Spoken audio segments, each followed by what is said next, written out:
Here with Kenny Bernstein. Now, you were called a legend earlier. You weren't too happy about that. No, I am. I just give Bob a hard time. I appreciate it tremendously. But legend's way up there in my books, you know. So, but I'm proud of it. I'm proud to be a part of this program for over 40 years now, doing NHRA drag racing.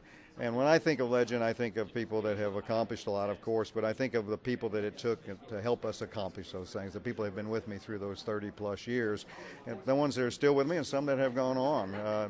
Believe me, that's how it happens. Well, then maybe you can answer this question, because we've been asking all these other guys. Of course, NHRA celebrating 60-year anniversary. What were the average speeds? And I know you may not know, but through the decades, how has it gone up? Like in the 50s, do you know what the average speeds were? Well, unfortunately, I do, and maybe that's why I'm a legend, because that's also a sign of age, right?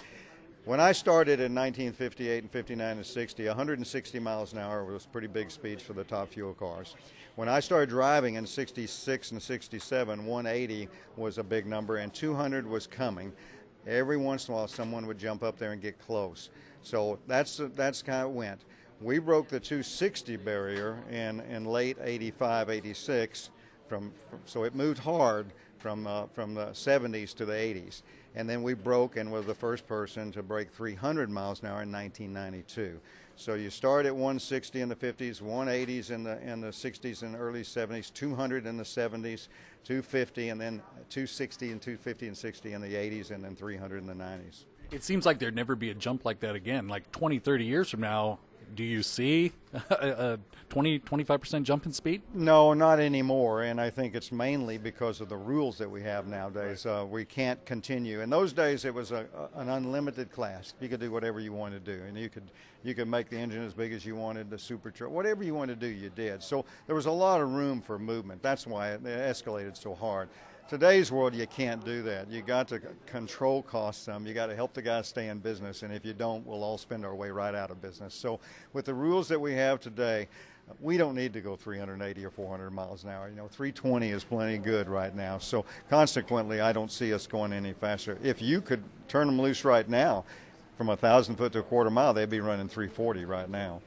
I was about to say, when we go out there, my kids and I would be like, you don't want it too fast. No, you really don't. And I think we've got a pretty good combination going right now with 1,000 foot for safety, which I agree with 100%. And the cars are running, 380s, 379, 380, 385 at over 325 miles an hour. I mean, that's plenty getting after the program.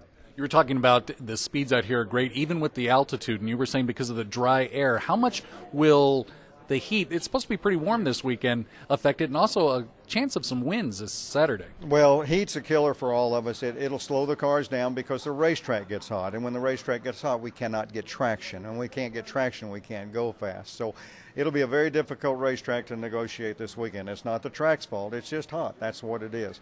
Winds are not so bad unless they're strong crosswinds and 30, 40 miles an hour crosswinds. Then you've got a problem. Otherwise, if they're headwinds or tailwinds, it's no big deal at all. As long as it doesn't blow too much sand on the racetrack, we're okay too. But under these conditions this weekend, it'll be very difficult for cars to go quick and fast all the time because the track just won't let us do it. I want to see if you're a little bit more conservative than your son when it comes to my finances. We're, of course, at New York, New York. I was just over there, saw Brandon is 10-1. He says bet the house. I called my wife. She's a little bit nervous with that. What are your recommendations for me? I thought 10-1 was being pretty lenient to us the way we've been for the last few months. I would have made us more like 40-1. So maybe that 10-1 is good. I don't know.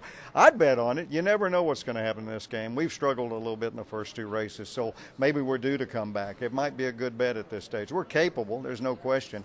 If we can make the right decisions and do the right things, turn the right knobs on this race car under these conditions, then we may be okay. But it's a really tough field out there. I'll tell you, it's hard to win. And we'll throw Vegas out of that because most people would say Vegas since we're here. But of all the places you've gotten to travel in your life, what's your favorite place? Well, I'm not going to say it just because I'm here, but it is Vegas. And the reason being is there's two. One, the facility is phenomenal, a fantastic racetrack and the facility. The people there are great. Both Chris's are great guys. And secondly is Vegas. There's something to do. If you want to go out at night and go to a show or go gamble or do whatever, there's activities for you to do. Whereas some places we go, nothing against them, but there's not much to do. All right.